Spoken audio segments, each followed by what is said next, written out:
30 octobre 1960. Après une méditation avec Mère.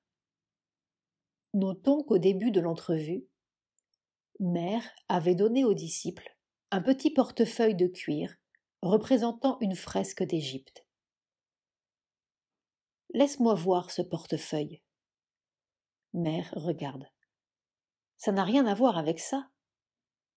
Dès que la méditation a commencé, j'ai vu des scènes de l'Égypte ancienne, tout à fait familières.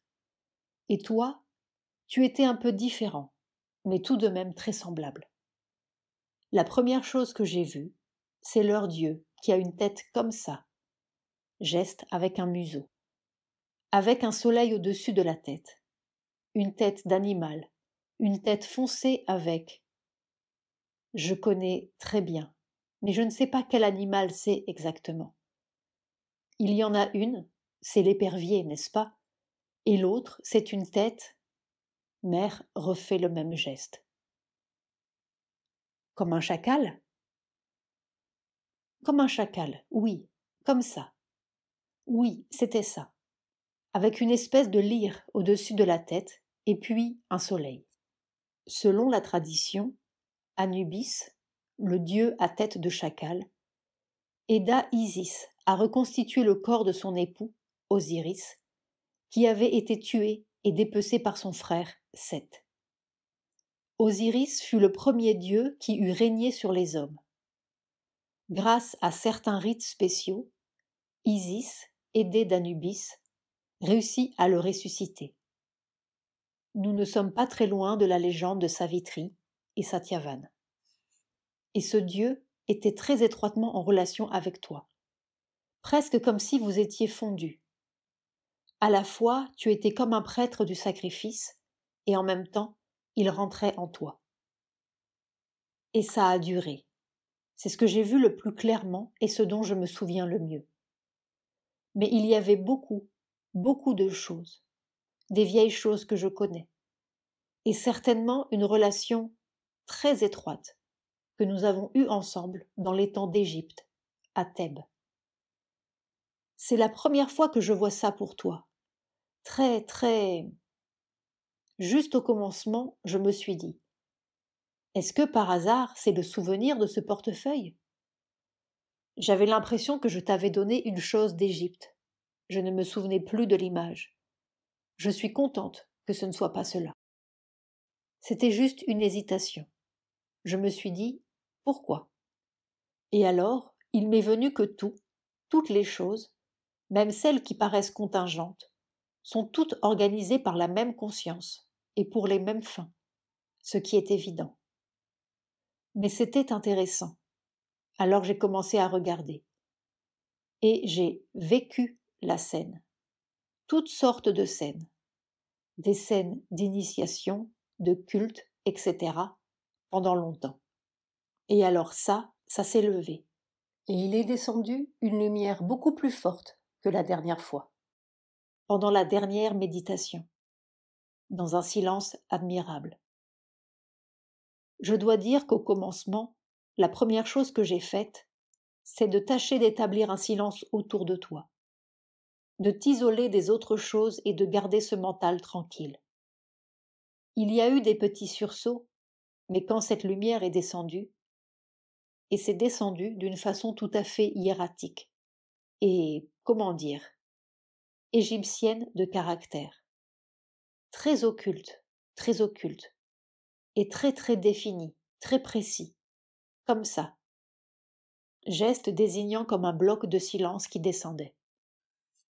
Et puis, il y a eu un long moment de contemplation absolument immobile, avec quelque chose qui m'échappe maintenant. Ça me reviendra peut-être. Puis tout d'un coup, je suis entrée dans une petite transe, comme ça. Et là-dedans, je t'ai vu. Mais tu étais, comment dire, tu n'étais pas physiquement sur le même plan qu'un certain monsieur que j'ai vu. Je l'ai vu d'une façon très concrète.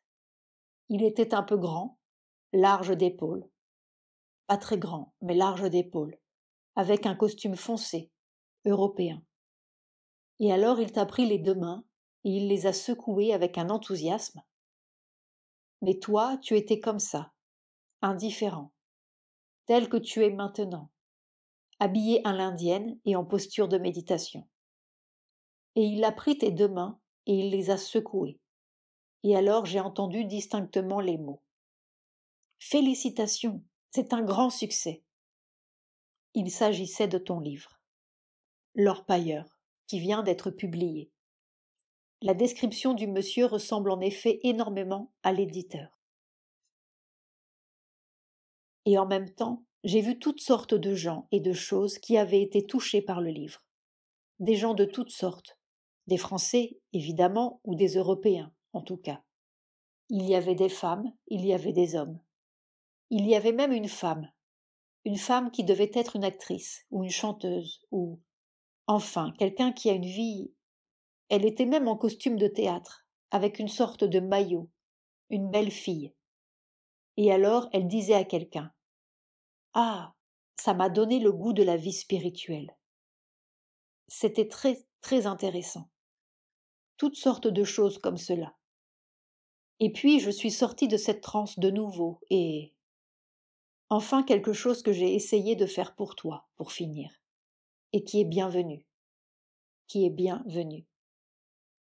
Mais ça, tout à l'heure, c'était un poudroiement de lumière dorée.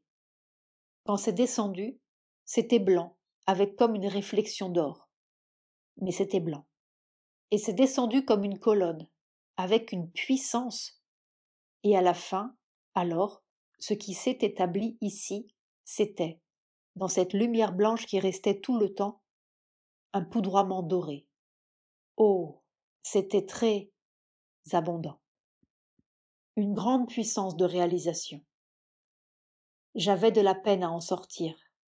J'avais décidé en commençant que j'en sortirais à la demi. Alors je m'en suis sortie, mais pas tout à fait encore. Voilà mon petit. Et toi, qu'est-ce que tu as senti? Quand je médite avec toi, quand je suis seule, ça n'a jamais cette puissance, c'est autre chose. Parfois c'est puissant, mais ça n'a pas cette qualité-là. Il y a des moments où c'est puissant quand je suis seule, mais pas comme ça. Mais oui. Mais je suis avec toi là-bas aussi chez toi quand tu médites. Seulement, ça fait une différence. La vibration physique est importante. La condition du travail de transformation fait que la vibration physique a de l'importance. Je le sens parce que dès que je veux faire quelque chose sur le plan physique, n'est-ce pas, physique, avec quelqu'un, tout, tout descend dans le corps. Et le corps est pris comme ça. Je vois bien que les vibrations tout à fait physiques sont utilisées tout le temps. C'est tellement autre chose. Tout le travail que l'on fait à distance, gestes indiquant la tête et l'action mentale. Ça agit là, comme ça, mais tu sais, encore maintenant, c'est comme si tout ça, mère touche son corps, ses mains, était tellement vibrant et vivant que c'est difficile de sentir la limite. C'est comme si ça le dépassait de partout, le corps. Ça n'existe plus, la limite. Mais ce n'est pas encore lumineux dans l'obscurité. Parce que ce qui est normalement lumineux dans l'obscurité, c'est autre chose. J'avais cela quand je travaillais avec Théon. En rentrant en France, nous avions des séances de méditation en commun. Lui n'appelait pas cela méditation, il appelait cela repos, et nous faisions cela dans l'obscurité. Et il y avait... C'était comme une phosphorescence. C'était tout à fait la couleur de la lumière phosphorescente, comme ces poissons la nuit dans l'eau. C'était comme cela, ça sortait du corps, ça se répandait, ça bougeait. Mais ça, c'est vital, c'est d'origine vitale. C'est une force d'en haut, mais ce qui se manifeste est vital. Tandis que maintenant, c'est absolument, clairement, la lumière supramentale, dorée, dans une pulsation extraordinaire d'intensité vibrante. mais il lui manque probablement encore comme ce que Théon appelait une densité, c'est-à-dire un intermédiaire pour que ça puisse se voir dans l'obscurité. Mais alors, ça se verra doré, ça ne se verra pas phosphorescent. Mais c'est très, très concret et matériel. Les nuits, je me demande. Quelquefois, c'est tellement intense que je me demande s'il n'y a pas une radiation. Mais je ne peux pas regarder parce que mes yeux sont fermés. Encore cette nuit, une grande partie de la nuit, c'était. Il n'y a plus de limite au corps, n'est-ce pas? C'est une grande masse de vibrations.